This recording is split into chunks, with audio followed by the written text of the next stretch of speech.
everyone. Welcome to Charmed Life. I am your host, Tricia Carr. This is my podcast. You can find us on YouTube as well as any podcast outlet, however you get your audio podcasts, Spotify, iTunes, and the like. And this episode is really exciting for me because my dear friend, Hilary Jackendoff, is on, and I am interviewing her, and she brings through so much wisdom, and her energy is so beautiful, warm, transcending, as is her work. Hilary is a Yoga Nidra teacher and a meditation teacher. Well, Yoga Nidra is a type of meditation that she's going to tell us all about on this episode. We talk about, oh my gosh, transcendence, mindfulness, meditation, how to have clarity during these difficult times of the pandemic, and about living a little more au naturel. We also talk about Hilary's practice of working with the Hindu pantheon of gods and goddesses. Hilary is trained in the North Indian lineage of the Bihar School of Yoga. And like I said, she's a really great friend of mine. And it really kind of just gets all cozy to me. And we just are chatting a bunch, but really in that way where Hilary's just her knowledge and her wisdom is coming through, and that beautiful gratitude energy that she talks about. So I hope you enjoy the interview. And before, just another announcement before we start the interview, and that is about my Mystic Arts Academy. It's a really good time to join. We do 2 workshops per month. They happen on Sundays in the afternoon, and almost every week, it's about 3, sometimes it's 4 times per month, we meet for a live group meditation or hypno journey guided by myself. And by the way, if you're new to the podcast, this is all about magic, manifestation, spirituality, metaphysics, mysticism. I'm a multidimensional medium, animal telepath, clinical hypnotherapist, and a spiritual teacher. And so that's what the Mystic Arts Academy is offering. And you can either drop in for a class, one of those workshops, or you can join the platform, the subscription, like the membership, and it's just $22 a month.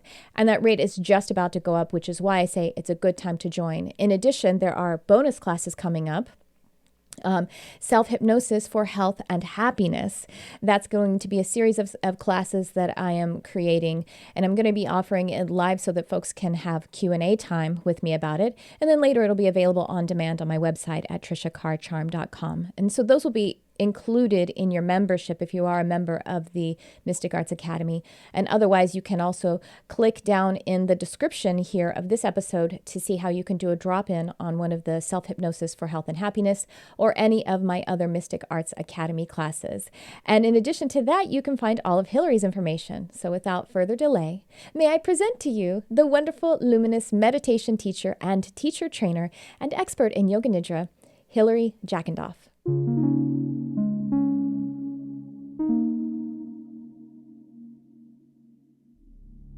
Well, here I am with Hilary Jackendoff, and this is probably going to be a little bit of a silly episode because Hilary and I are friends. If you guys have heard an episode with David Gandelman and me, it's going to be similar. I was also on David and Cody's podcast, Grounded Mind, and Energy Matters. That's the name of David's business. And we were just cracking wise the whole time. So I was like, was that okay? So I think we're going to there's going to be some wise cracking happening. I don't know how to not do it. It'll happen. Yeah. So why don't we start with you sharing with everyone your journey? I mean, I know a little bit about the journey being in the honeysuckle bushes, you were telling me. And also the work that you're doing. So let everyone get to know. And by the way, yes, her name is Jackendoff, and she's married, and she insisted on keeping Jackendoff. That's not her married name. And I love that. That's one of the things she loves to tell people right up front. It's true. Well, I just found out the other day, I'll get into the honeysuckle bushes and everything shortly. But I just found out the other day, my husband has the new version of Microsoft Word on his computer. And he was typing in my name on a Word doc, and it auto-corrected my last name. It auto-corrected Jackendoff to Jackendoffian. And he was like, what is going on? Why is Microsoft Word correcting your last name? Why is it recognizing Jackendoffian? And it turns out that's a real word recognized of or pertaining to the linguistic theories of Ray Jackendoff, who was my uncle. No way. Oh my God, Jackendoffian is a word. Just when you thought Jackendoff couldn't get cooler. It got cooler. So, it's a hilarious name. It's amazing. And it's in the lexicon of the lexicon. Microsoft Word. Yeah, of linguistical scholars. Very cool. Very cool. Yeah, so, okay, so where do I start? So I was raised without a TV in a kind of multi-faith household, Jewish and Catholic. So I had a lot of unscheduled free time, a lot of downtime, no TV watching happened. And I kind of had to find my own way spiritually at a pretty young age as a result of kind of not really having a clear footing, having nothing really to hold on to definitively, like with Catholic beliefs and going to Catholic school, but also Jewish beliefs and celebrating Jewish holidays. So I kind of found my own way and spent a lot of time in nature, spent a lot of time kind of like worshiping the earth, so to speak. Yes. Which I still do. And then it kind of led me, I ended up as a philosophy major in college, kind of studying more Eastern philosophies and the philosophy of mysticism. Yeah. That makes me hum. Yes, it makes me hum too. And that's what I do now. Like I ended up using my philosophy degree and not having to go to law school, which was my original plan. I don't know how I thought that was going to happen, but that was the Jewish side. Yeah, I mean, who doesn't love a little money, right? Law school. But also I would have gone hundreds of thousands of dollars into debt to. I know, right? So yeah, I ended up after college spending some time traveling, kind of stumbled into yoga and meditation when I was 21, and was going to different Buddhist centers in Philadelphia and exploring meditation. And then I ended up finding true yoga, so to speak, like as opposed to kind of just physical yoga, just postural yoga, Vinyasa flow classes in New Zealand. And I ended up at an ashram there, a yoga ashram. And then that led me the following year to India, where I took kind of like formal initiation into a traditional yogic lineage and like took a guru and all that. And then I went and lived for 2 years at an ashram in Australia. Wow. Where I lived kind of like as not really a renunciate, but like a renunciate in training. While I did my formal training in yoga and meditation. Tell us what exact renunciate is, because I don't know that much about the mechanics of Eastern religions, or I mean, maybe it's not religion or Eastern spiritual practices. I know what the word to renunciate means. And I know it through the Christian church. You don't want to renounce Christ. That's one thing you don't want. Yeah, well, the yogic tradition. To renounce, sorry, there's a fly in here. Is it to renounce materialism, basically? Oh, look, not just a hat rat. Indeed not. So the renunciate tradition is kind of a big part of traditional yogic culture and traditional yogic teachings. And even if it's not an outward renunciation, whereby you fully let go of the material world and you move to an ashram and you spend out your days in service, in meditation, in devotion, etc. Even if you don't do that, you can live in the world with an inner renunciation. And that's what I've ended up doing, basically. But for a long time, I thought that I was going to, for a long time, I was in a lot of conflict, wanting to fully renounce, but feeling that I was being pulled by the world. And that was really frustrating and really confusing for a while. But then I moved to LA and, began announcing. I began announcing. I'm here, ladies. Here I am, Hilary Jackendoff. Yeah, it was, the time spent at the ashram was really, really valuable for a number of reasons. And I would not be able to do what I do had I not spent that time. Like I'm not saying that everyone needs to go and live in an ashram in order to teach meditation. That is, of course, yeah. false. But I wouldn't be able to do it. So it's very interesting in a lot of the Catholic faith too. There's a lot of vows of poverty, especially for the clergy. So that's kind of running through some of your ancestry, and at least that way. Not as much with Judaism though, right? There's not really much mention of poverty or prosperity. No. No.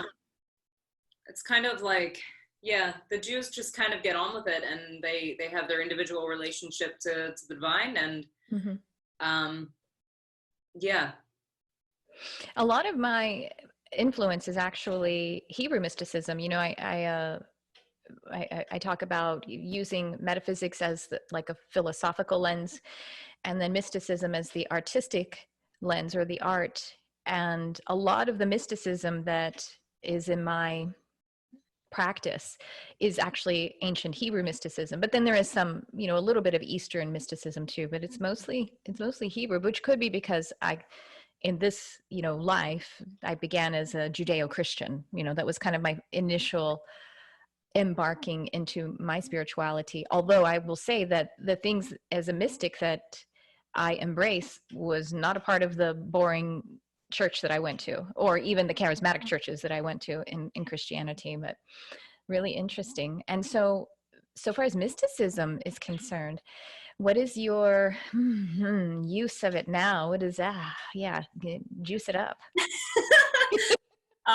What is my use of mysticism now? Practice, maybe, yeah. So I will say that I have, you know, I was very much one of those people, and our friendship is relatively new, but also profoundly special and deep. You know, I was one of those people that kind of didn't understand the different ways of being connected to the psychic energy. And I have kind of realized that I do get serious downloads. And that's how it shows up for me in terms of like that direct line of communication. I do have quite a bit of access to that. But I also, you know, in my teaching, I'm a horrible, like, meditation for beginners teacher. I'm a horrible, I shouldn't be saying this, but whatever.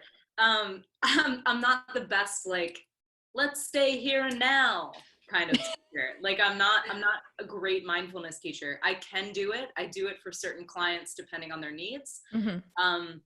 Because I know that it's a stepping stone. It's a stepping stone. I'm the same way. Like, I can't imagine doing a 20-minute mindfulness. That's like, it's like foreplay to me. You know what I mean? Like, exactly. And now we're supposed to kiss for an hour and then roll over. Like, that doesn't make sense. And what are we in junior high? No, come on. Let's go to the good stuff. Let's get to it. Got to start tripping. Yeah, mindfulness is an integral and imperative gate through which we cross in order to be able to access the subconscious mind or the imaginal realm or the spiritual realm or whatever you call it. It's all the same. Absolutely. Exactly. But that's how it shows up for me too. It's a stepping stone. It's the foundation that you have to lay. I don't know if I like the foundation that you have to lay metaphor, because then you build the house, but really I think you dig down under the house. Yes. Right. So let me pause and say, we aren't bagging on mindfulness meditators. We're just talking about our own weird experiences and orientation to it. Yeah. So 100% is hugely important, and it's a way of life. It's a foundation of learning how to be in the world. Yeah. It's absolutely necessary. If you seek to evolve your consciousness beyond your body, you have to know what it feels like to be in your body. Right. First. Right. You know, it's so my work, one of my students kind of called me out at one point, in like a kind of fun way. He drew the distinction between how he felt practicing meditation with me versus how he felt practicing with another teacher who was more mindfulness based, more kind of art practices based. And he said that every time I practice with you, it's all void vibes. And I was like, yeah. Void vibes? Void vibes. Like, wow. Dissolving into source, dissolving into pure awareness, and resting in that space. Because that's what, you know, that's what grants you access to the ability to truly relieve your suffering. Yes. You know, when your illusion of separateness starts to dissolve. And for me, like, I kind of sneak it in there sometimes for people, like with Yoga Nidra, for example. Yoga Nidra, on the surface, if you just listen to what I said during a practice, if you just like transcribed it, you'd be like, that was boring and kind of lame. If you just read it, totally, yeah. Yeah, you just read it and you were just like, and then she just names all the parts of the body, and then she just says a bunch of other stuff. But what it does is it grants you access to that space in a really, really profound way without any experience necessary. And so I was saying to my husband the other day, like, we were talking about my work because I offer this to people in corporations. And I kind of pitch it to the corporate folk as kind of just like a deep relaxation meditation, which is how I pitch it to a lot of people. And, you know, it's going to feel like maybe you took a little power nap. If you fall asleep, no problem. But it's like, you know how like when you're trying to get a little kid to eat their vegetables, like you figure out creative ways to like work in the veggies, like you like puree cauliflower and stir it into mac and cheese or whatever. That's what I'm kind of doing, is I'm like pureeing the cauliflower, like the spiritual goods, and stirring it into their like tasty mac and cheese, and granting them access to a much more profound experience than they thought they were getting. Yeah. Tell us exactly what, like, how do you describe Yoga Nidra for someone who's never heard of it? Oh, well, it's a beginner-friendly deep relaxation meditation. It's cauliflower and mac and cheese. I just said it. Yeah, no, it's a really powerful practice that has a number of benefits for a really wide audience. Like it's beginner friendly. If in the very worst case scenario, you just stay very surface level, very conscious mind active, you know, like, I don't know, high alpha brainwaves and just like relaxed, but really engaged and following along, it'll serve as like a mindfulness meditation. You know, you'll build gray matter by staying focused on the instructions, right? But then it starts to evolve, and it might evolve the very first time you practice and you're like, so it has like really incredible benefits for sleep. A lot of people think of it as a sleep meditation, and I am a lifelong insomniac, and I am very comfortable using it, encouraging people to use it as a tool for sleep, if that's where they are. It's so much more than a sleep meditation. That is one of my favorite teachers in her book. It's teacher Kamini Desai of another lineage of yoga, the Amrit lineage, said that using Yoga Nidra as a nap is like using a jet plane to drive to the grocery store. You can do it, but that's not what it's for. Yeah. And that's it. It's like, you know, if your pain point is sleep, you need to address that first. Yeah, You're not going to evolve your consciousness. You're not going to heal your trauma. You're not going to do anything until you are rested. Oh, yes. Sleep is, we need dreaming even more than we need sleep, but that's kind of something that's happening in meditation practices anyway. The imagery that we're experiencing is akin to dreaming while we're sleeping, utilizing that tool. And so in Yoga Nidra, do you go through, is there guided imagery, or or does it happen just naturally? So yeah, tell me about it. So there's guided imagery. So I'll just kind of quickly run down kind of its like remainder of benefits, because otherwise I'll forget. Okay. So in addition to like the deep relaxation, gray matter building kind of mindfulness based benefits, we got the sleep benefits. We've got a practice benefits associated with intentional self-transformation. So there's kind of like this, you know, similar as in hypnotherapy, there's this receptivity. Sounds very similar. A lot of these benefits sound exactly like hypnotherapy, but yeah, go ahead. There's a lot of similarities. So there's this receptivity that happens, and you know, when combined with self-inquiry, you can really be very intentional as to how you work with the practice.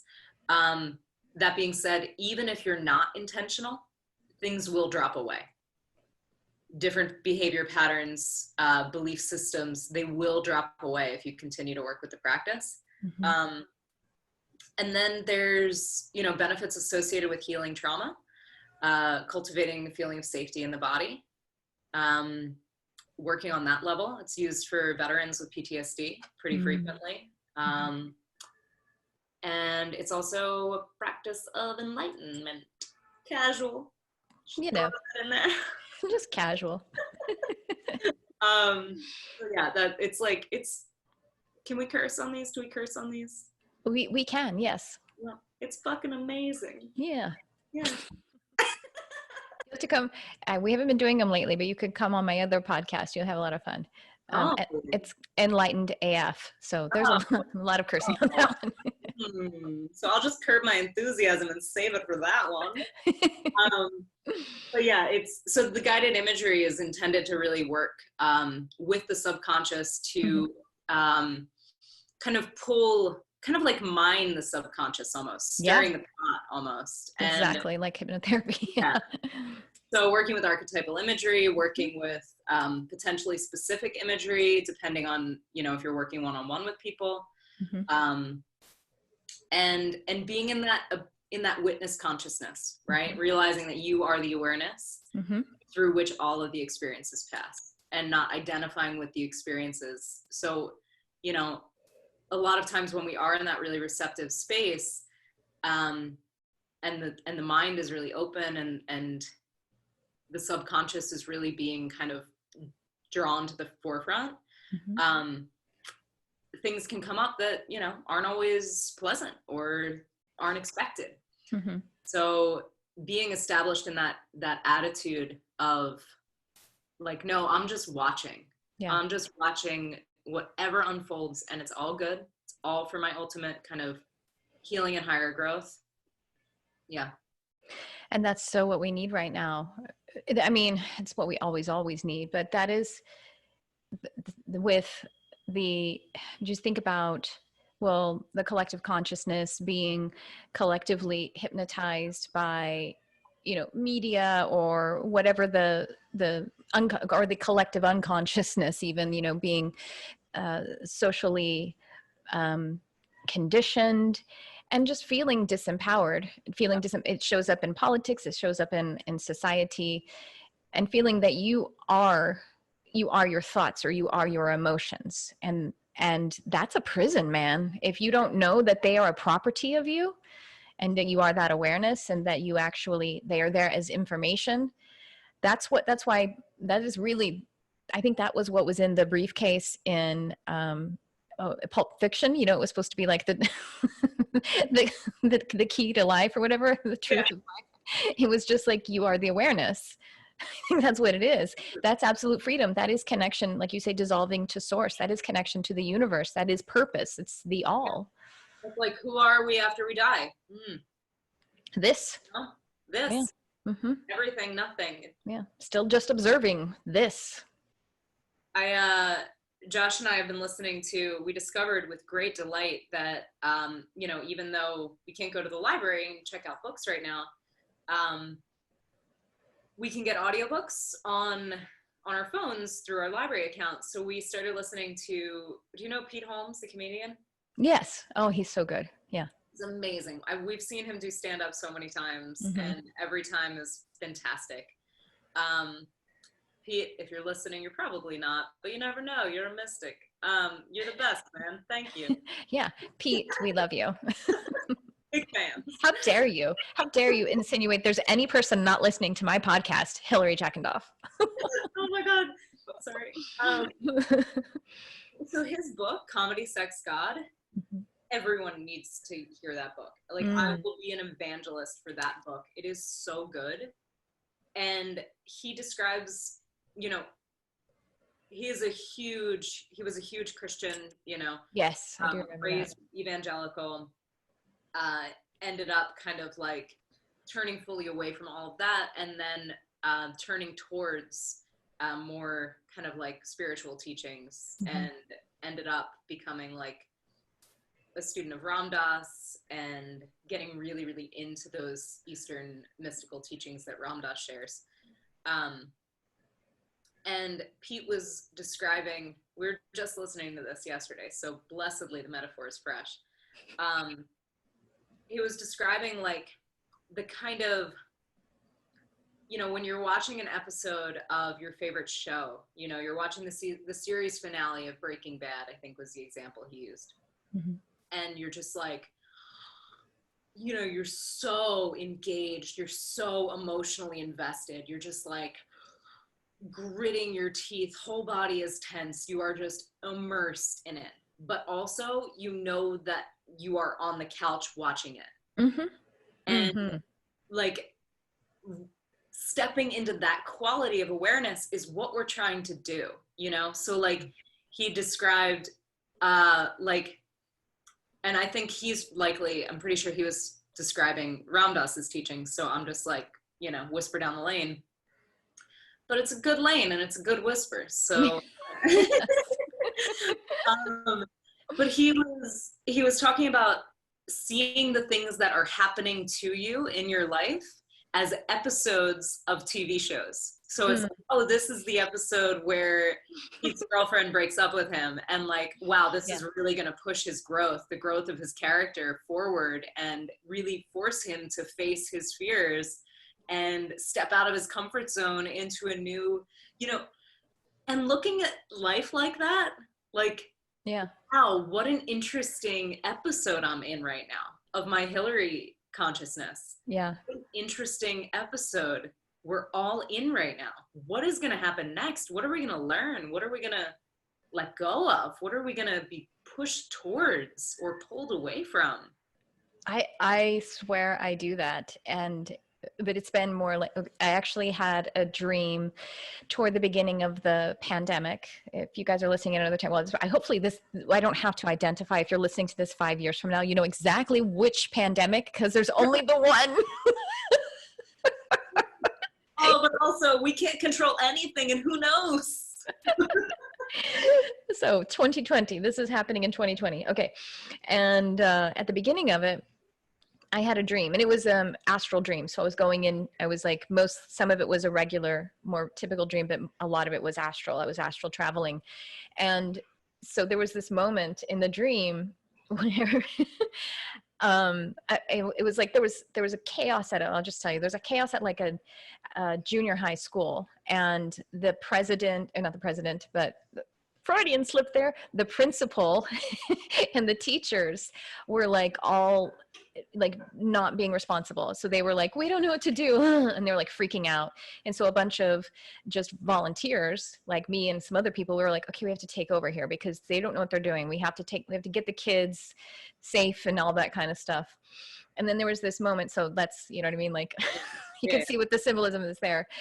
And then there was this moment where there was this big soot monster, and I was like, it had landed on me, and I was like, it didn't know I was beneath it. And it was like sitting on top of me, and it was like, because I was like buried under some stuff. And I was like, well, is it going to do anything? Like, is it threatening? Is it dangerous? And it was just like sitting on me. And I was like, should I telepathically communicate with it? That's not a good idea. Because if it's dangerous, it'll know I'm here then. You know what I mean? And then I said how I started to come out of it. I was like, if it's not dangerous, why would they put it in this movie? And it was like my life, like, you know what I mean? Like I was, my life is a movie. If this isn't something, and it's me kind of orienting to that awareness. And I think it's interesting to think about this pandemic that way. Wait, if it's not really threatening, at least in an existential way, being beyond this, you know, having a job or something, then why is it in this? Why did they put it in this movie? Well, maybe it's for an interesting reason, right? Yeah, What if Pete's girlfriend broke up with him, you know? It's true. And the heartbreak is true. And the difficulties are true. And so are the other things. And there's power in that paradox. Dude, I agree. And I've been so careful during this whole thing, you know, because I am in like the spiritual community. Mm-hmm. I don't openly identify as like a spiritual teacher. I'm like a stealth mode spiritual teacher. That's all you do though. I know, but like because you can say you're a meditation teacher and then you don't have to say I'm a spiritual teacher? Meditation chick. It's, you know, I'm like a secret stealth mode. I just keep my like, I don't know, at this particular moment in where I am, I have kind of kept the deeper sides of myself and my practice kind of quiet. But anyway, so as a spiritual teacher here in Los Angeles, I've been really careful not to like spiritualize this. I know. Well, and we can do both, but we have to always embrace and recognize the what is as well, and have compassion. We always have to start with compassion and recognition, and then zoom out. And actually haven't been talking about it in that way either. Like with my best friend or my husband, it's like, so what do you think this means energetically? And we're talking about a 10,000 year perspective. Yeah. When you zoom out to 10,000 years or something like that, then the fact that there was a really shitty year where people, you know, were unemployed. Yeah. You know, that's what we're talking about. But I don't often talk about it in public because I don't want to hurt. People are having a hard time and I don't want to, you know, make that worse. So I hear you. I mean, I never zoom out 10,000 years, but I love that idea. I love it so much, but I can take that broad-based view and be like, okay, well, you know, what we were doing wasn't working well for a lot of people, and maybe this will create some positivity in the world in some way, but I don't like to, I'm very cautious around even saying that little about it. Right, because you don't want to sound anything like how Rush Limbaugh said that Hurricane Katrina hit Louisiana, New Orleans, because Ellen DeGeneres is from there and she's gay. You're got to be careful. You might slippery slope there, Hilary Jackendoff. I'm not going down to the Rush Limbaugh slope. You're not in that whisper trail. You're definitely not. That is a bad trail. It's a bad whisper. It's such a bad whisper, but you know, it's like, because like, look, white privilege. I don't want to get into that, but my basic needs are met. I have taken a hit. My husband has taken a hit. We're fine, you know? So like, I feel I can't speak about this in any kind of like broad-based way because of that. Yeah. You know? Like, because it's just tone deaf and it's not established in awareness and it's not, you know, taking into account the enormous amount of suffering. But it is really interesting to take a zoomed out view and start to kind of see what is happening energetically. Because it can help you to become that awareness. That's, I like to look at all of the angles and definitely do not want to be a spiritual bypasser either, you know, using spiritual concepts in an inappropriate or irresponsible way, inaccurately even, you know what I mean? Like love and lighting past having any feelings or awareness of the things that are real. It's 100% important to me. But this podcast, like last episode, I did it on my own. And I was like, so what do I do? Like, I also don't want to keep talking. Like, we have enough already. We're 6 months into quarantine. 6 weeks. Good Lord. Soon enough, Tricia. And but so I acknowledged it, but it was like, we really need some inspiration, or I don't know, whatever the community I'm connecting with needs some inspiration. So we did some other things, you know what I mean? We talked about it a little bit. I mentioned it and said, let's talk about manifesting. You know what I mean? Let's get into some of that. Let's just lose ourselves in our power as manifestors. And so it's all important. Yeah, I've definitely been working with that quality of energy myself, working with different mantras and working with kind of like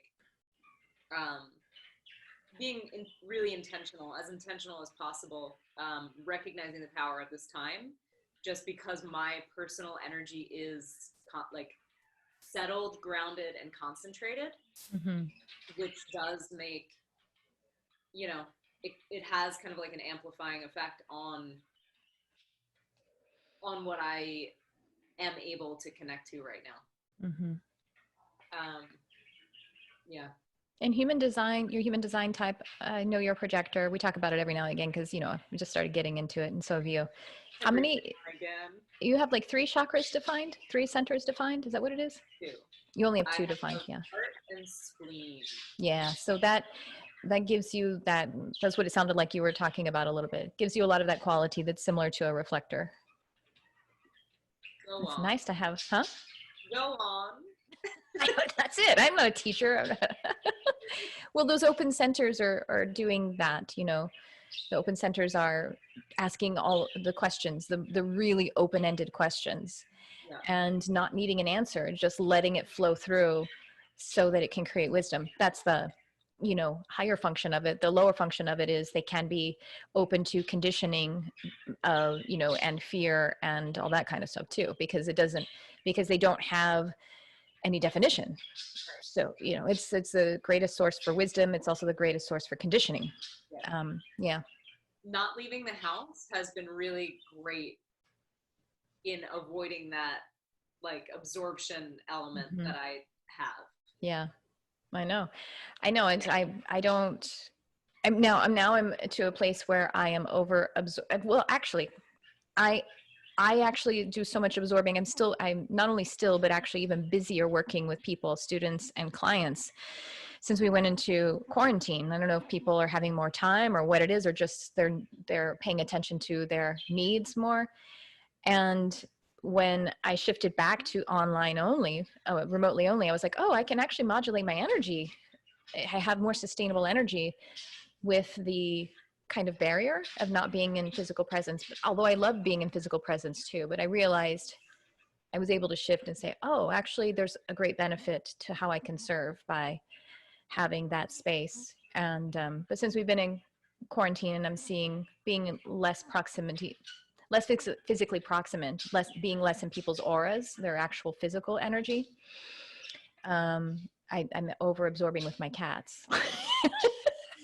Nice though. But I had my cat's stress dream last night. I had it. He was having a dream. He was just venting some stress because he doesn't like cats, and I have other cats, so he doesn't like cats in general.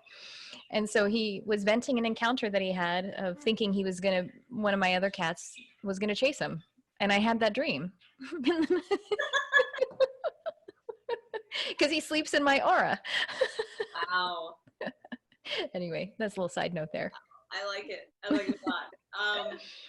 Yeah, I'm feeling the same. Like my energy is steady through the day, and when I have like my little dips and my little kind of like periods of feeling a little bit ungrounded or feeling a little bit like a little overactive mentally, I can modulate it quickly and recenter. And to have the space and the time to do that is like, it's important, and it's something you need to retain. You know, it's one of those things we need to retain, like cooking. Even though I hate all the dishes, having to wash all the dishes, but cooking all of my meals is so much better for me. Yeah, I feel amazing. But that is probably just me. So I'm sure folks are wondering how they could get into some Yoga Nidra business. Oh, well. Well, you have a course on Insight Timer. Is that Yoga Nidra centered? Not Yoga Nidra, it's sleep centered. Okay. Yeah, it's a 10-day course on different techniques to kind of grant you access to an easier time sleeping, obviously. But it's coming from the perspective of like, similar to the way like traditionally you prepare for meditation. So now like with group drop-in classes, and you know, we both have taught at group drop-in meditation studios. That notion of just like popping in for a meditation class and popping down on a cushion or into a chair, and then expecting your energy to settle and turn inward quickly, you know, in a 30 to 45-minute class is quite an ask. And traditionally you prepare for that inward journey. You know, you'd prepare by maybe moving your body or grounding in nature.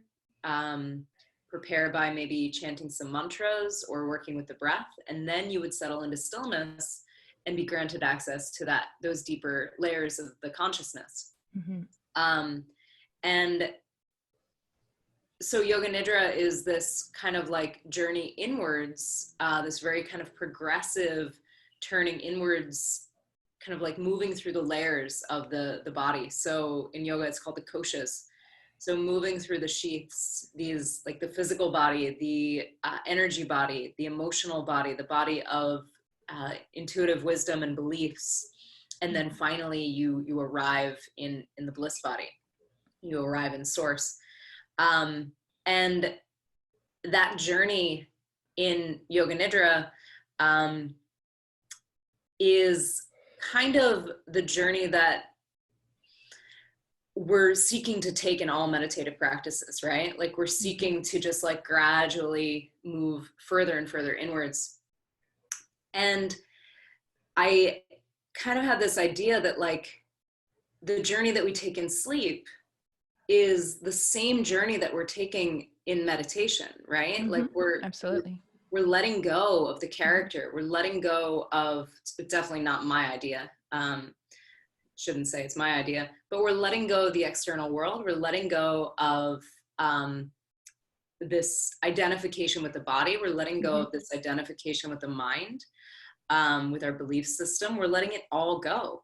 And that's a profound journey inwards that we're taking every single night. And, you know, a lot of people who have difficulty sleeping, there's some value to be kind of, to learn how to prepare for that journey. There's some value in learning how to prepare for that journey of sleep, just as there's value in learning how to prepare for that journey of meditation. Any journey inward is like, what other journey is there, you know, like, and to just kind of be like, okay, it's time for bed.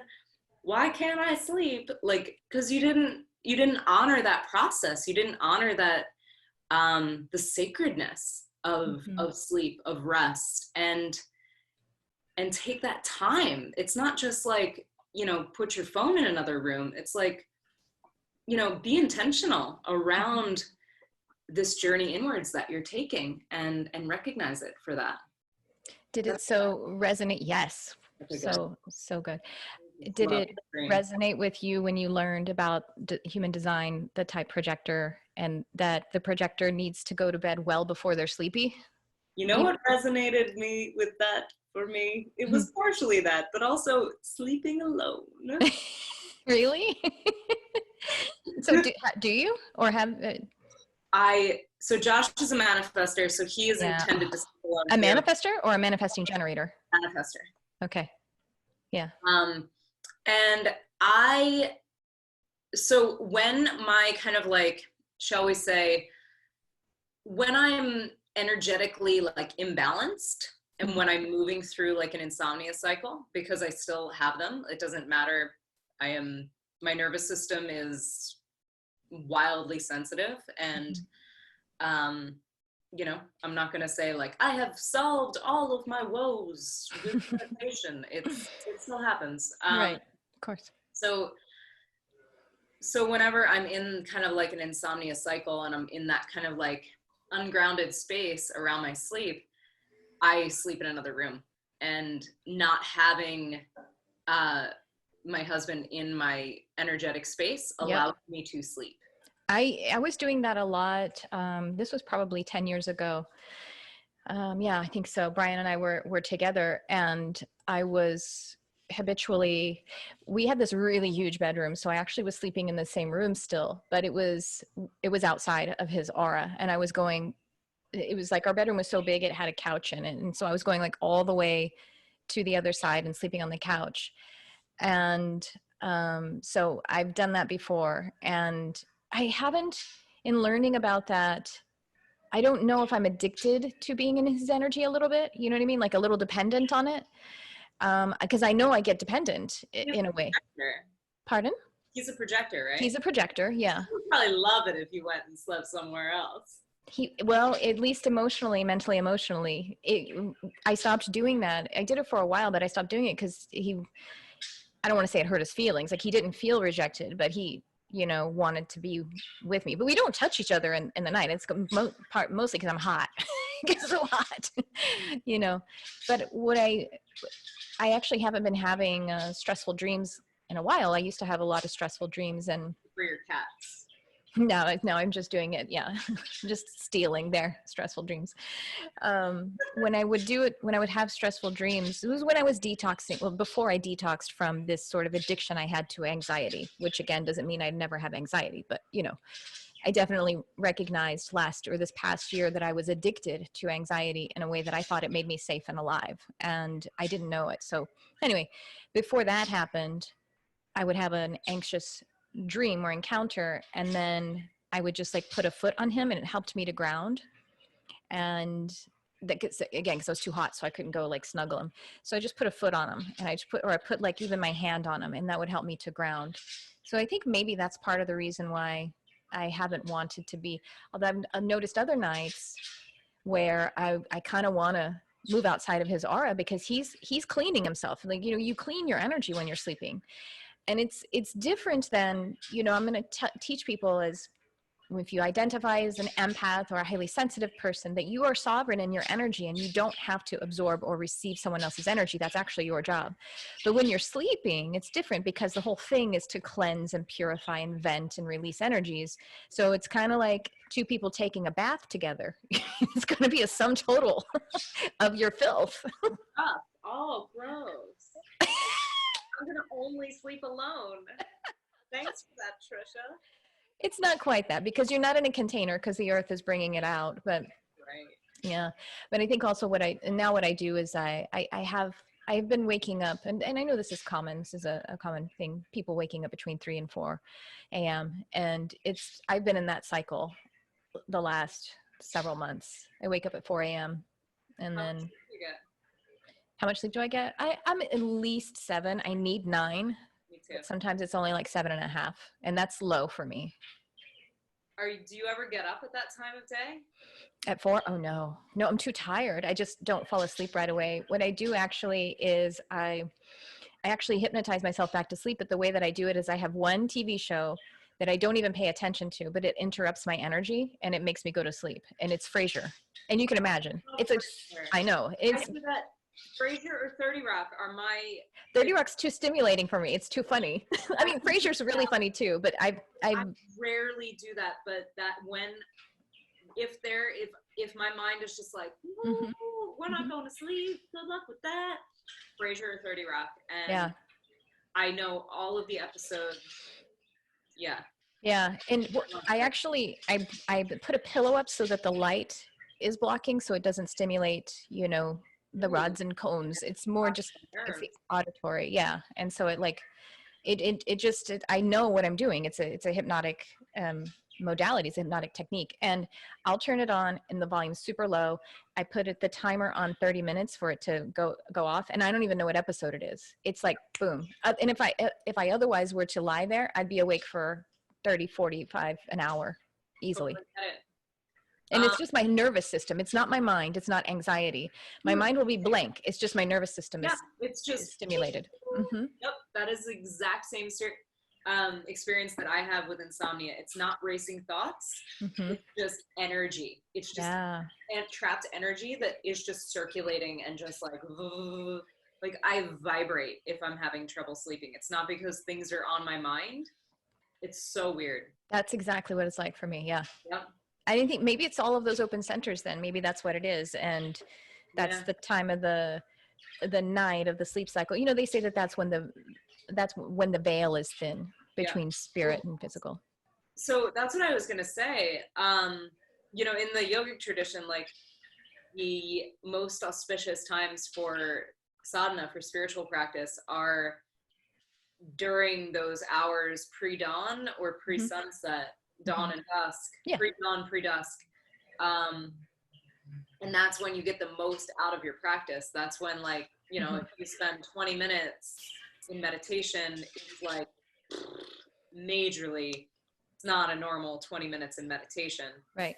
But I wonder if I'm just going to throw this out there, Tricia. I wonder if your nervous system is waking you up at that time because you have work to do. Yeah, but I'm actually still too tired. My mind is, like, everything else is still too tired, and it's almost like it hurts, so I need to go back to sleep. But maybe there's something I need to acknowledge, and this has been working really well. And that time, again, that dusk and dawn, that is also when they say the veil is thin, you know, his dusk and dawn. And what that aligns with is how, I'm sure you know this, I'm not telling you anything you don't know, about the hypnagogic and the hypnopompic state, which bookends sleep. And that's you're actually in hypnosis as you're transitioning from awake to unconscious asleep. And that's, you're highly suggestible, you're very open, veil is thin, all of that. So the dusk and dawn times that we're talking about is the hypnagogic and hypnopompic state for the earth or the ecosystem, because obviously it would be different on different sides of the earth. So it's actually the ecosystem experiencing hypnosis. That's cool, right? I actually have never said that before. It just came to me right now. And you know what else is amazing? Is that cats are crepuscular. What? Words. Crepuscular means that they are most active in those times. And it's based on the Catholic Crespus, which is when you take Crespus at those times. Wow. And so they're crepuscular. And I mean, there's a biological reason for that, because also so are the prey that they live off of. They're also, because they are trying to eat and hide and all that kind of stuff. So, but it's, maybe some of us have that orientation. Maybe that's what you're saying. Maybe there's work to do. I can't get up and physically do it, but maybe there's some awareness work to do. Is that what you meant, or did you mean physical? Yeah. Oh, okay, gotcha. To be doing the dishes. Get up, lazy. No, I meant like maybe there's messages that you need to be receiving at that time, because, you know, the world might be too noisy otherwise for you to hear them. Have you ever considered, because this just came up today on my coaching, my sorry, I just banged the microphone like an amateur. My dear friend, the wonderful, the luminous Jeremy Stangness, just mentioned today on this coaching session that we did together, because he had a reading about his sleep from one of our students, and she pinpointed exactly how he is most beneficial sleeping in cycles, and like not full 8, but like 4-4-4 or something like that. Yeah, well, that's how we originally slept. Okay, well we're not monophasic sleepers. That's right. Whatever. So when he said that, he was like, because she just channeled that, the student whose name is Stephanie Kleehammer, I should mention her, she's brilliant, and she channeled that, and he was like, that's when I don't have to mind some outside schedule, that's how I sleep. He's like, I used to sleep that way when I was younger or something like that, and I do that every now and again, and that really like lit up for me. Is that something that you resonate with? You tell me a little, because you're more of a sleep expert than me. What do you know about that? That is how humans, like this, like 8 hours a night thing, like or 7 to 9 really is what we, need. But this notion of getting it all in one go is new. Evolutionarily, we slept in shifts. you know? Right, of course. Years we slept in shifts. Because we had to watch out. Some of us had to hunt, some of us had to take care of babies. Well, just think about how hard it is for women to feed their babies all night long. Because then when they have, young, because then they're expected to be up for 16 hours. No, you nap when the baby naps. Uh-huh. When the baby is awake, you are awake. When the baby is asleep, you are asleep. Like, it's such a, I've had this conversation with so many of my friends who are moms, so many students, and everybody understands it intuitively because they're like, yeah, that makes sense. I'm so tired, but they don't do it because we're so conditioned to think that that's not enough. You have to be conventional. Yeah. And, I could talk hours about like the need for rest and the reconditioning that has to occur. Yeah. The productivity culture, I am not a productive person. As many of the people in my life know, I just kind of flex and flow with my energy and my work, and I just take what comes, projector style, with that invitation, and then I'm like, thanks, awesome. Josh was super bummed with your validation of that through the human design model. Oh, so bummed. But he doesn't get it because he's an energy type. He gets it now. Like, well, he's observing you and he's like, she's not making that shit up. You know what I mean? Like, that's what, if you have compassion, if you're paying attention. Yeah. He totally gets it. And he sees what I'm bringing in right now, which I'm actually like working in a very different way. And I'm a much better person. I'm cooking, I'm cleaning, I'm, connecting, and I'm still bringing in new revenue streams, which is like, like, in terms of being self-employed, like he's seeing that, okay, she can do this in a different way that I didn't really believe she would be able to. Like, right. He's a freaking manifester. It doesn't. Before COVID. It makes sense to him as he observes you and but for his energy, it doesn't make sense for him. And that's cool. I think that's what's so cool about, just, having, I don't know if compassion or just letting people have their experience and objectively observing it so he can be the awareness rather than somehow projecting, not in the way that a projector projects, but you know what I mean? Yeah. Like, so, but the reclamation of rest is so important for people to understand that that's a thing. Like, we have been so conditioned to believe that more is more, and that, in order to be productive, you need to do more things, and you need to do them faster, and you need to do them better. And this is how you create a life for yourself. And this is what, your life narrative needs to be. And that's just false. It's just one narrative. And that's not how an ecosystem works. The oak tree doesn't perform exactly the same way as the agave plant. It's just not. So good. So true. It's so true. So true. Yeah. And like, I believe, like, women, I will say, I believe that women, maybe I believe this, I don't know. We need more rest. Like, yeah. We need more rest. I know I do. I don't know if I think some of it, I think maybe it's hard for me to say definitely everyone does. I have this one friend and he swears that he only needs 4 hours a night. And he's like, well, I wake up at 4. And I'm like, stay in bed and keep sleeping, dude. You know what I mean? Like, everybody wakes up at 4 or a lot of people wake up at 4, but he swears, but I can't like insist that I know what his physical needs are. So I don't know for sure, and also I'm not a scientist, so. About 1% of the population are super sleepers. Okay, so he can get a lot done. He sleeps fast. He sleeps double time. So super sleepers are like under 6 hours a night, and they're good. And that's like very, very, very, very rare. Mm-hmm. Yeah, that's not me. What's that? That's not me. No, it's not me either. But back to the sleeping in shifts things, like, we have it's so crazy to think about how quickly society has changed and how we just haven't adapted yet. Well, because the body adapts, so it evolves so much more slowly than what we're doing with our mental and emotional energy. Like my gastroenterologist, when I told him I discovered that I can't eat grain, he's like, oh, well, you know, because it's not his area to do diet. And he goes, oh, well, that's interesting. It makes sense, though, because we've only been eating it for 30 years. And, you know, we don't need our appendix, and we haven't needed it for, what did he say, like 100,000 or 10,000? I don't know. We haven't needed it for like 100,000 years, and we still have it. So if we've only been eating grain for 30,000 years, then we probably aren't assimilated to it, generally speaking. And I'm like, 30 years or 30,000? 30,000.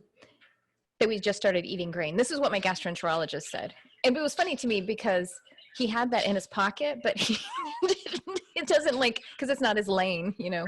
Yeah. It's not a part of medicine. So But it's true. Like, you know, with sleep, with our nervous systems. You see my con-con? Oh, I see. Hi there. Is that the one that gave you the stress dream? Yes. And he's upset right now. He wants to see Brian. He's talking. Anyway. Like, our nervous systems haven't adapted to driving in cars. Like, no wonder we all have anxiety. Or sitting in classrooms. I have classrooms. Oh God, even just sitting like this, or using the bathroom this way. This isn't how you use the bathroom. Why are you making that face? Yeah, it feels better to squat outside and pee. Just gonna say that. Yes, that's what I'm saying. And then go dip it in the river. Yeah, that's it. You said, can we say curse words? And I'm like, yeah, we talk about poop sometimes on this podcast. It's what life is about, all these things. Life is about all of the things, the full range of the human experience. Yeah, I really like having a very private yard. I have absolutely peed outside this week.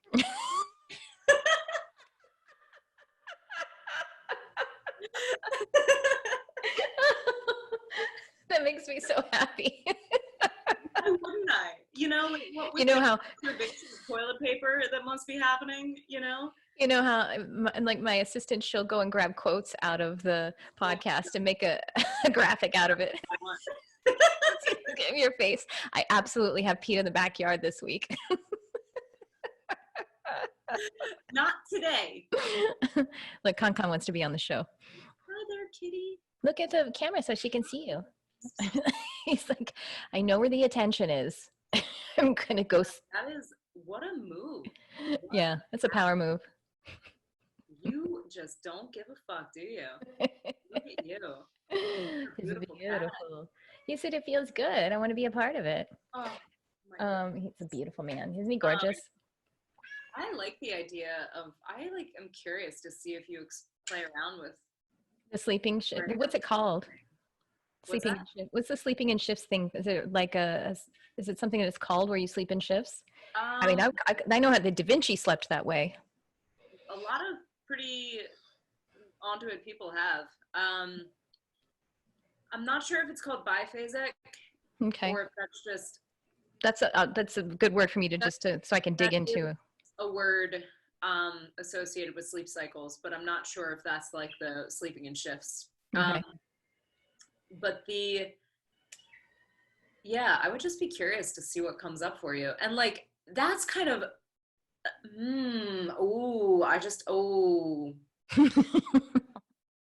you should try Yoga Nidra at that time. Well, the other thing, you mean when I wake up? Yeah. Maybe. And Barnabas, one of my other cats, not this guy, one of my other cats wakes me up at that time habitually. So he's probably saying like, Mom, we're crepuscular, wake up. Crepuscular. Get up. Exactly what he's saying. That's his vocabulary. Yeah. I kind of wonder if you like really, I mean, I don't know. For me, I would probably need some sort of guided practice at that hour. Mm-hmm. Because otherwise I would have a really hard time. I do. Well, I mean, I can actually hypnotize myself without using Frasier, but I can give myself suggestions to fall back asleep. But it's almost like I'm sometimes too lazy, you know? And so I prefer, or lazy, I'm tired. So it's kind of hard to have to wake myself up a little bit more to create the intentions, and you just feel like unwilling to do that, you know, since I'm tired. Yeah, yeah, yeah. So the only thing with that though is well, you know, it would be an experiment because I would want to go into another room so I don't wake up Brian, because I wouldn't want to put on headphones or anything either, because that would be uncomfortable. I'm going to try it. I want to ask you, and I'll let you get back to your mugwort tea. That's what she's sipping on, y'all. So much. It's what? I've had so much. Really? Does it just make you super chill? If I close my eyes, like, I'm not a visual person, like, you know, in terms of like things revealed in the mind's eye. I really envy those that are. For me, it's just like mostly black, and then like after a really long time of practice of meditation, maybe some colors. But if I close my eyes right now, I guarantee mugwort would be creating some things. That's a lot. Yeah. For me. Yeah, you probably go like, but that would be a cool thing for you to do at 4 a.m. You gave me some mugwort tea and I drank it up. Yeah. You drank it up. Well, I have a full pound bag. I've been drinking valerian tea and taking a valerian supplement at night. And that's really lovely. I love it. It feels really good. It doesn't make, it makes me sometimes, it'll make me sleep more solidly. Yeah. But it does, yeah, but it doesn't make me dream more or less or change the quality of my dreams. No, valerian need it to do. Yeah. Mugwort will. It seems to just calm my nervous system, which is what I need. Brian's coming through. Come on, saying hi to you. This is what we get when I podcast from home, is we get kitty cats and we get husbands. I love it. It's a perfect combo of delight. If it weren't for the quarantine, I wouldn't do this, because I'd be like, that's unprofessional, but you know, whatever. Jimmy Kimmel's doing it from home. Exactly. Stephen Colbert. Yeah, Stephen Colbert. I am loving Colbert's at home show. I watched him on Conan, and they were both like recording it. They were he was like, they were taking turns getting drops. We are really getting some like special moments, some unique stuff. History. Like the global, what was that global unity thing? Like that concert? Was that what it was? Oh, I think I know what you're talking about.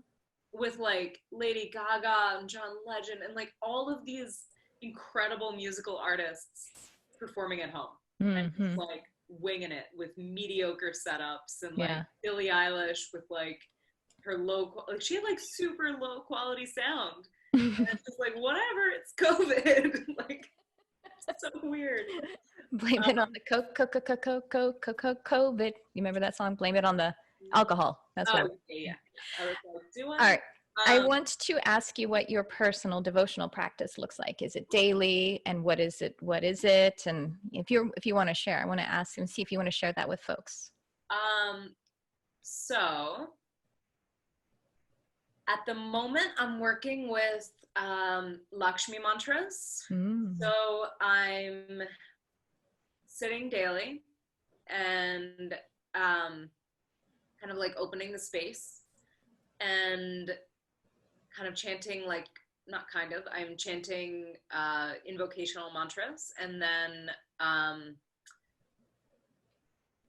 spending a solid amount of time in gratitude and in prayer and in communion, and then chanting a rather kind of longer mantra, and then off we go.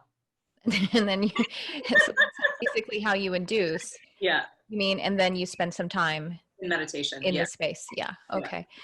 And prayer, because sometimes people feel that prayer is religious, and it's something that I talk about frequently. Prayer is non-religious, and sometimes people have it associated with some kind of religious culture, like, oh, well, what do you say? Like it's something that's planned, you know, like speaking the Hail Mary prayer or something like that.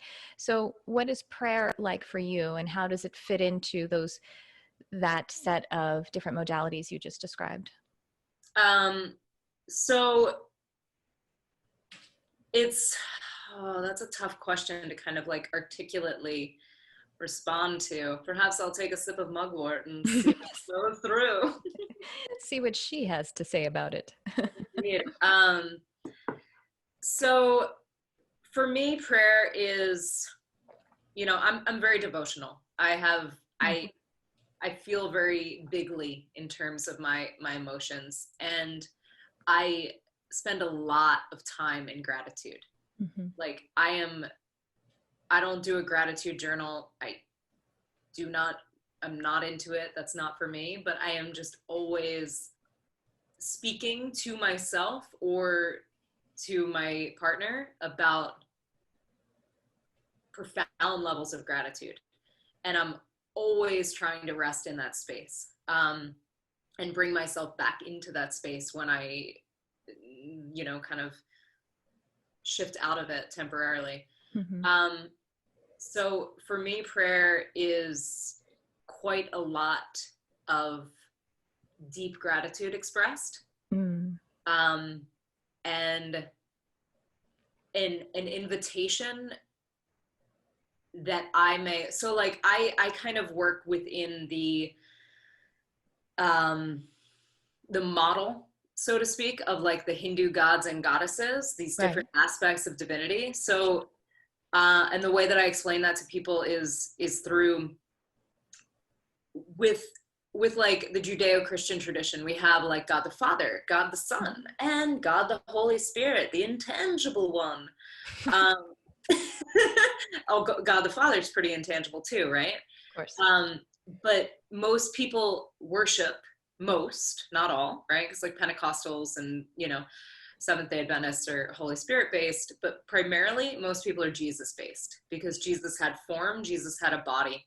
And all aspects of divine consciousness can be form-based or formless. Mm-hmm. And the Hindu pantheon, so to speak, just kind of really clearly and articulately honored and honors all of the different aspects of the divine consciousness, of the divine energy, and gives them form and gives them representation. Right. So you have a way to conceptualize that energy. Mm-hmm. And then there are also non-physical representations of that energy, which this is a Lakshmi yantra, the Shri yantra. Mm-hmm. So there's, different mandalas that you can work with as well if you're kind of more inclined towards the formless. Mm-hmm. But having different qualities, having different energies to ascribe to different elements of this divine energy is really helpful. Because that's what we are. Because that's it. We are source energy, the story of source energy, and we are the definition of love. We are the definition of creation or of being. Yeah.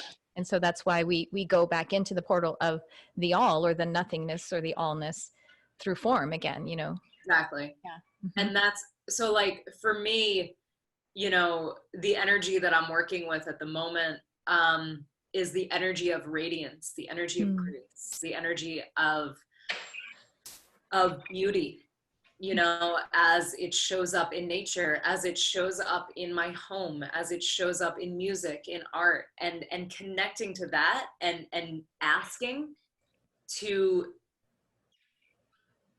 be in connection to that as a reminder to myself that that's available. Yeah. So that's kind of how prayer works. The prayer is an asking of that, or magnetizing it even. It's not the supplication of, please, I need help, or, the recognition of not having it. I know it's not for you. Yeah. I'm just, highlighting that, because that is sometimes some religions condition people into, it's a begging from your God, from God, to forgive or whatever, you know what I mean? Something that is recognizing the lack of, right? So it's you charging up your vibration so much so that you're magnetizing those qualities to you through the form of the pantheon of the gods and goddesses of Hinduism, and or the sacred geometry. Yeah. Exactly. Yeah. It's similar to, the form or the model that I orient to is the archangelic, as well as ascended masters, which include the Hindu gods and goddesses. Yeah. Mm-hmm. Yeah, it's all the same. It's like, as Pete Holmes says in Comedy Sex God, you know, like there's that analogy of like all paths lead to the same, or on this, like the mountain of life or whatever, all paths lead to the top. But I love that analogy, but I loved Pete Holmes gave a really great analogy where like it's all, and again, this was another Ram Dass, but it's, you're drawing water, you can dig a hole anywhere and draw and like make a well, but it's all the same water.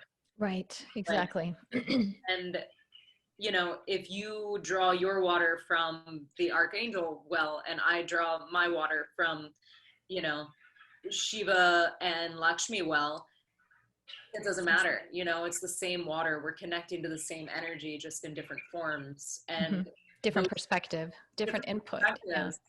And we're connecting to them based on what we need. Or what inspires us, what delights us. What makes us feel most connected. Yeah. You know? You would probably enjoy nature spirits because you love nature so much. And the model that is probably first defined with the words and everything by Paracelsus. And so the elemental Davic realms of the earth gnomes, the fire salamanders, the air sylphs, and the water undines. And from there, those devas are like the managers or the overseers of then the many tiers of different fae and pixie and, you know, elves and everything. And those are the ones that are, you know, tending to the blades of grass and also helping us manifest, because we actually have devas, nature devas, for absolutely everything. We have one for our house. We have one for a tree. We have one managing this energy system, because everything that we are is nature. It's composed of nature. So the nature spirits in the Devic realm are concerned and about that. And it is their job to work with that and to also, but they're vibrating in the second density, which is really proximate. It's very fast. It's very quickened because it's so proximate to the manifesting plane as it's mirrored in the fifth density. And so it's when you work with either the Fey realm or the Devic realm, things manifest very quickly because they have a great interest in having manifestation happen from those who are regarding the ecosystem and regarding the earth and regarding Gaia. That's really interesting. Yeah, you would really enjoy that. I think I might. I mean, I tend to find almost shockingly lightning quick expressions of, like, when I start working with an energy, with a mantra, with a deity, oh my God, it's like the same day. It's absurd. It's very quick. So I wonder, and you know, this is more your department than mine because I'm such an earthy lady. I wonder if that's like in similar realms. Do you know what I mean? Like if whatever I'm working with is operating in a similar Absolutely. Way. For sure. 100%. Yeah. Yeah. Didn't you tell me that I had like an air deva on my shoulder one time? Probably. I don't remember. It was before I was recording, and you were like, "You have an air deva," and I was like, "What? What's that?" Probably. Yeah. If I saw it, then I was, you know, in state to some degree, so I may not remember it as well as you would. I'm actually about to do a series inside of the podcast, a little mini series, just talking about the Devic realms, because people ask me all the time. I have a course on my website for it, but I'm just going to do some short episodes that people can, you know, make it available so they can easily access it. That's really cool. I mean, part of the reason why I tend towards like the yogic Hindu model of things is because the mantras are such a powerful tool to steady my mind and take me beyond the thinking mind so quickly. Are there any kinds of like tools that you work with to connect people to those different aspects? Well, I mean, I do a ton of meditations and hypno journeys. And so it's that to induce them into it and to discover their relationship. And then I do, when I teach, even if it's a lecture, that's actually done in state as well. So it induces state. And then the they're activated. Teaching is also an activation, and actually sending energy attuning into the student or the sitter. Yeah. I wonder if there are any mantras I could chant for the devas. I think you would probably have to write them. And because the word deva is actually a Hindu word, it means enlightened one or the bright one or something like that. Yeah. Mm-hmm. Yeah, I think the shining one. Well, this has been, we're going to forget that we're actually doing a podcast. I'll keep you all day. Josh is like, what's happening? No, this has been so wonderful. Is there anything you would like to share with the audience as we wrap up this amazing interview? I think this is dropping tomorrow. Yes, although I don't have no idea how long we've been doing this. It may be a two-parter, so we'll see. I think about a little over an hour. Okay. Yeah. So I think the only thing, since it is dropping in a timely way, is that I am offering pretty regular Yoga Nidra classes over Zoom by donation, open to all levels of experience. And if you fall asleep, it's fine. And I would welcome anyone into those classes. And it's just such a powerful tool for navigating through this time and deepening your practice. Great. Well, we'll drop a link. I'll get a link to how people can connect with that. And of course, you've been announcing them on Instagram too. So your Instagram is a good way to stay on top of that, which is Meditation Chick.